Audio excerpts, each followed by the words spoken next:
आरक्षण बिल पर राज्यपाल के हस्ताक्षर कराने कांग्रेस पार्टी और उनके नेताओं द्वारा कई बार बयान जारी किए गए। साथ ही उनके द्वारा आगामी 3 जनवरी को जन अधिकार रैली का भी आयोजन किया जा रहा है, जिस पर पूर्व मंत्री अजय चंद्राकर ने कहा कि सत्ता के प्रतिष्ठान का संगठन राज्यपाल को उनका कार्य बता रहा है। उन्होंने कहा कि संवैधानिक पद पर बैठी राज्यपाल को उनकी ड्यूटी याद दिलाई जा रही है। देश के इतिहास में सत्ता का जो प्रतिष्ठान है और सत्ता के प्रतिष्ठान का जो संगठन है वो कई तरीकों से उल जुलूल बातें करके संवैधानिक संस्था राज्यपाल के ऊपर दस्तखत करने के लिए दबाव डाल रहा है। राज्यपाल महोदया को उनकी ड्यूटी याद दिलाई जा रही है। ये सारे संवैधानिक प्रकरण तथाकथित छत्तीसगढ़ के सत्ता के निजाम ही जानते हैं, बाकी सब अनपढ़ हैं छत्तीसगढ़ में। पूर्व मंत्री के बयान पर छत्तीसगढ़ के आबकारी मंत्री कवासी लखमा ने पूर्व मंत्री अजय चंद्राकर को पागल कहते हुए उनके इलाज कराए जाने की बात कह दी। उन्होंने तो यह भी कह दिया कि समय रहते अगर उनकी पार्टी उनका इलाज नहीं कराती तो कांग्रेस पार्टी उनका इलाज कराएगी। अजय चंद्राकर को सद्बुद्धि देने के लिए इसको कोई हॉस्पिटल में भर्ती करना होगा, या पागल खाना या अच्छा डॉक्टर के पास। समय रहे कि अगर इसका पार्टी इलाज नहीं करे तो कांग्रेस पार्टी करेगा। देश के प्रधानमंत्री की माताजी के निधन के बाद भी वे लगातार काम कर रहे हैं, ये वाकई तारीफे काबिल है। ये बातें छत्तीसगढ़ के मुख्यमंत्री भूपेश बघेल ने कही। उन्होंने प्रधानमंत्री से मिलने के लिए समय मिलने पर खुशी व्यक्त की। मुख्यमंत्री ने दिल्ली जाने से पहले ये बातें कही। मंत्री जी से पहले मैंने समय मांगा था और आज समय मिला और मैं जा रहा हूँ। प्रधानमंत्री जी के माता के देहावसान भी हुआ है, दुखद घटना हुई, फिर भी प्रधानमंत्री जी लगातार काम कर रहे हैं और मैं उम्मीद नहीं कर रहा था कि कल मेरी मुलाकात होगी, लेकिन पीएमओ से खबर आई कि कल 12:15 बजे मुलाकात है। तो प्रदेश के बहुत सारी बातों को मैं रखूँगा। मुख्यमंत्री ने प्रधानमंत्री की माताजी के निधन पर गहरा शोक व्यक्त किया और अपनी भावभीनी श्रद्धांजलि अर्पित की। और इस शोक के बेला में हम सब प्रधानमंत्री जी और पूरे मोदी परिवार के साथ हैं। ईश्वर से प्रार्थना कि मृतक आत्मा को शांति मिले और दुखी परिवार को ईश्वर शक्ति प्रदान करे। भारत चीन बॉर्डर के लद्दाख में पदस्थ भारतीय सैनिक मनीष ध्रुव की तबीयत खराब हो जाने से इलाज के दौरान मौत हो गई। यह जवान छत्तीसगढ़ के धमतरी जिले के खरेंगा गांव का है। जब उसका पार्थिव शरीर उसके गृह ग्राम खरेंगा लाया गया तो उसके अंतिम दर्शन के लिए सैकड़ों की भीड़ उमड़ पड़ी। सैनिक मनीष का अंतिम संस्कार पूरे राजकीय सम्मान के साथ किया गया।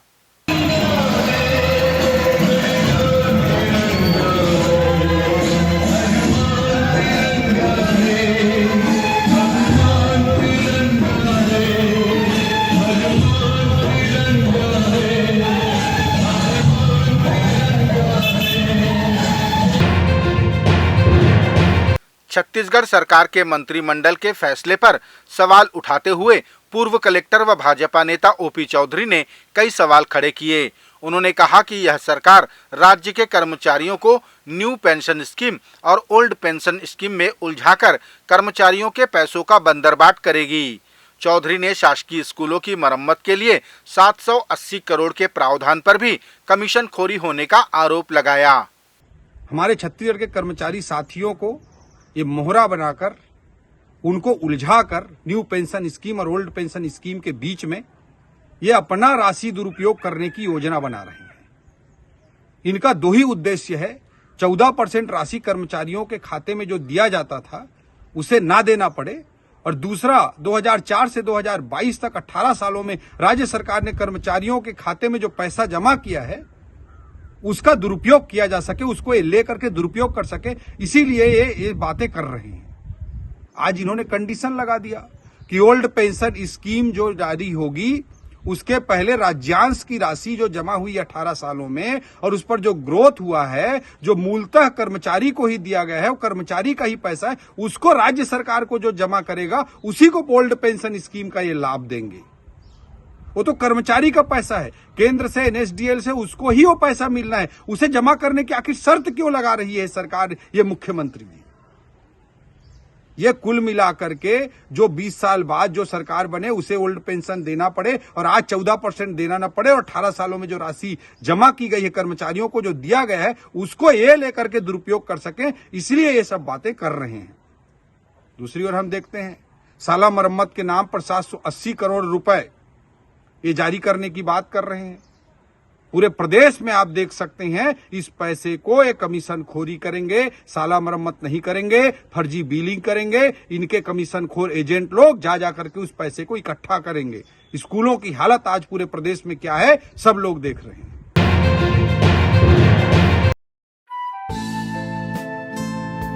Holmes logy premium quality construction, हम बनाते हैं आपके सपनों का घर। जैसी हो आपकी कल्पनाएं वैसा ही हम घर बनाएं। उन्नत तकनीक और बेहतरीन पीओपी कार्य के साथ उच्चतम मटेरियल और रजिस्टर्ड आर्किटेक्ट द्वारा निर्माण, वास्तु के अनुसार निर्धारित क्षेत्र में संतुष्टिपूर्ण मकान। Homeslogy premium quality construction.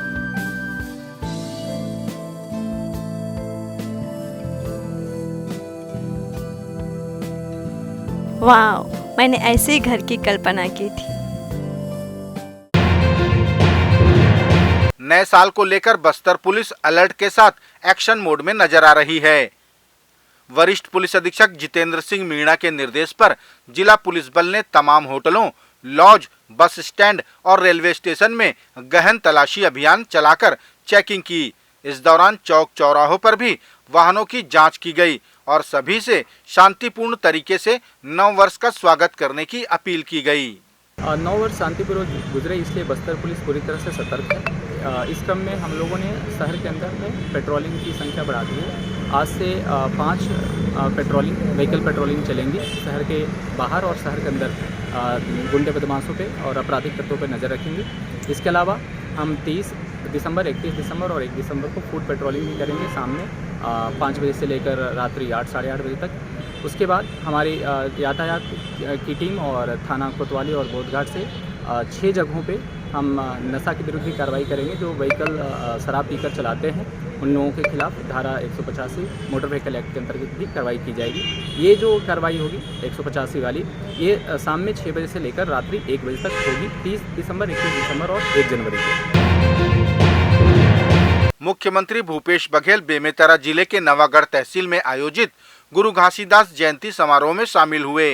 इस दौरान उन्होंने जयंती के दौरान आयोजित पंथी प्रतियोगिता के विजयी दलों को पुरस्कृत किया।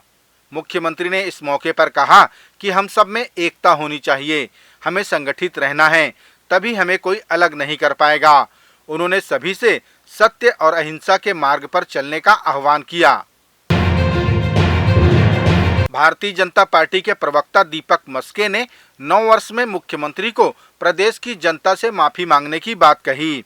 उन्होंने आरोप लगाया कि मुख्यमंत्री भूपेश बघेल ने राज्य की जनता को धोखा दिया है, उनके साथ अन्याय किया है, शराबबंदी का वादा करके मुकर गए। इन सब के लिए उन्हें प्रदेश की जनता से माफी मांगनी चाहिए। कि आपने पिछले 4 वर्ष में जो अनगिनत वादा खिलाफियां जनता से की, उसके लिए आप माफी मांग रहे हैं। आप माफी मांगिए महिलाओं से, शराबबंदी का जो आपने वादा किया था, बेरोजगारी भत्ता के लिए आपने जो युवाओं को ठगा है उसके लिए आप माफी मांगिए, वर्मी कंपोस्ट के मुद्दे पर किसानों से जो आपने वादा खिलाफी की है उसके लिए माफी मांगिए, आरक्षण के विषय पर जो आदिवासियों को ठगा है उसके लिए भी आपको माफी मांगनी ही चाहिए। एक बात और मैं कहना चाहूँगा कि नया साल का न्यू ईयर रेजोल्यूशन आप जरूर लेंगे। इस बार अगर आप किसी को न ठगने का रेजोल्यूशन लें तो जनता का बड़ा भला होगा। छत्तीसगढ़ के बस्तर अंचल में चलाए जा रहे मनवा नवानार कार्यक्रम के अंतर्गत दंतेवाड़ा जिले के कामालूर में पुलिस चौकी की स्थापना की गई। जिला मुख्यालय दंतेवाड़ा से 20 किलोमीटर दूर कामालूर में नवीन पुलिस चौकी की स्थापना के अवसर पर विधायक देवती कर्मा और पुलिस अधीक्षक सिद्धार्थ तिवारी ने ग्रामीणों में कपड़ों का वितरण किया। इस चौकी के प्रारंभ हो जाने से ग्रामीणों और पुलिस के बीच विश्वास स्थापित होगा, साथ ही आधा दर्जन गांव को लाभ भी मिलेगा। ज़िले के अंदर शांति स्थापित हो, विकास हो और साथ ही साथ पुलिस और जनता के बीच में एक बेहतर विश्वास हो। इसी